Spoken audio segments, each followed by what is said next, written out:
Hello, this is Daisy Mirac, psychic investigator, spiritual healer, and a whole lot more. Now today I'm continuing my series with you on COVID stress, and this time talking to you about how to beat it. Now, as you know, the mind, body and spirit are connected. So when COVID stress has begun, it's very, very hard to start getting rid of it. But you can. And you need to go to the core of the issue to understand it, and then you can start the process overcoming stress. When we start to experience stress, the whole process begins. So our minds start worrying, the emotions start feeling, and the hormones start injecting, and that stress process begins. Most of our stress over the last 18 months has been caused by matters completely out of our control due to what we've seen and experienced during the pandemic. And so our brains cannot possibly have an answer on how to cope with all of that easily. So you're going to have to learn a little new process which won't take you long and is easy to put into place. First of all, understand that you're quite possibly dealing with two different types of stress. The first is your own personal kind of stress, and the second is global stress that's been caused and risen through the pandemic. So firstly, you're dealing with your own emotions, your own day-to-day stresses, the problems that you need to overcome. And secondly, you're probably resonating, if you're a sensitive person, with this global stress feeling that has taken over. Now, as things open up, people find that they're actually split into two. Those that are kind of leaping through the fields or going out to bars and restaurants and seemingly without a care in the world. Don't be fooled by that. And those who still feel restrained, restricted or stressed like you possibly do today.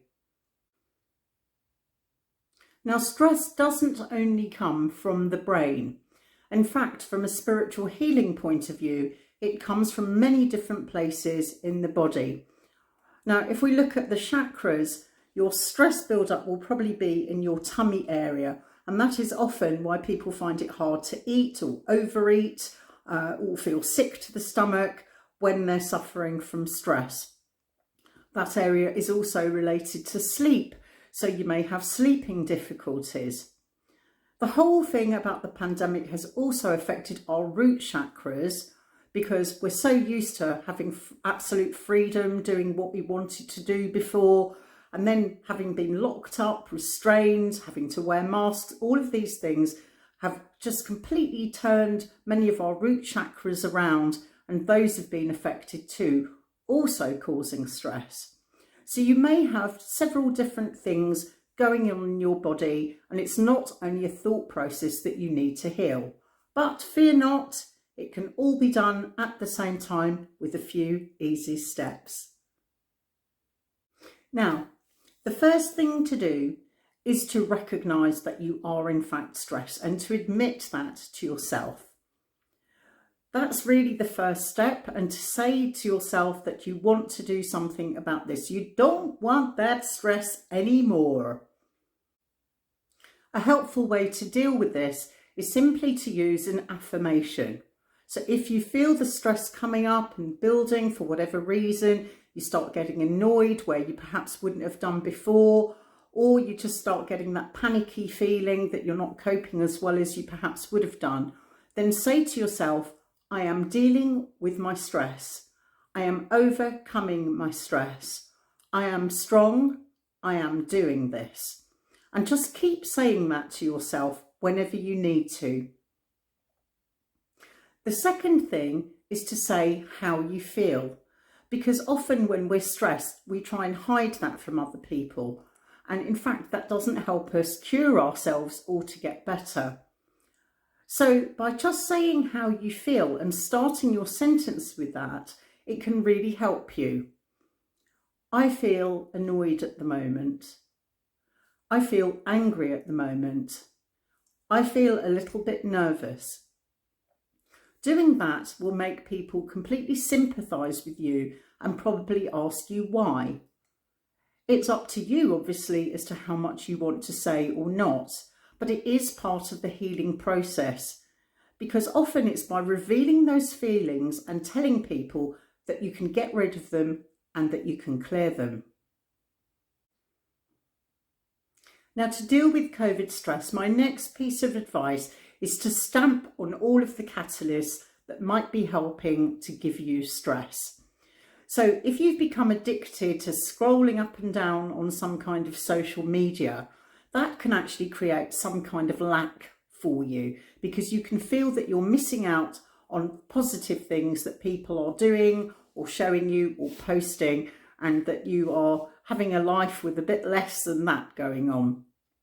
So stop doing it, or give yourself measured doses per day. Likewise, television really doesn't help, or I'm afraid Netflix, in great big long periods of time. Of course, we all love our favourite series and nobody would ever want to deny that to you, but watching any kind of screen for hours and hours on end actually causes parts of the brain to shut down. And the parts of the brain that are left when you actually get up and you finish watching can make you feel less good than had you not done that. So you're only using certain parts of your brain for certain amounts of time, and around 45 minutes after you started watching a programme, certain parts of your brain shut down because they're no longer required. Well, temporarily, of course, that is. And then have you noticed when you get up that you feel tired, that you just feel like you've been on an 8-mile run, but all you've done is sat down and watched a programme? Okay, well, that is because you're only using certain parts of your brain. So it's a really good thing to watch a screen for a maximum of 45 minutes and then get up, do something else for 20 minutes and then go back to your series. And if it's at all possible, in those 20 minutes, do as many things as you can. Potter around, make yourself a cup of tea, maybe read something, that isn't on a screen, do something quickly creative, play yourself some music, so you're keeping your brain activated and open to all kinds of different opportunities. That will help alleviate your stress too. Now, there is also such a thing as association. Let me give you an example. So with COVID stress, it might be that every time you drive past a hospital, you start thinking of COVID or of accidents or of horrible things that are associated with hospitals, and that causes you stress, for example. But it could be any kind of catalyst that has come along during the pandemic that you need to heal from. Now, I want to remind you that you have a choice of everything you think about, and that you can learn to block it or not, and that there is also a cloud to every silver lining. So, for example, with a hospital, hospitals are great. They've healed people, lots of people give birth in hospitals and wonderful babies are born. There are many good reasons to think positively about hospitals.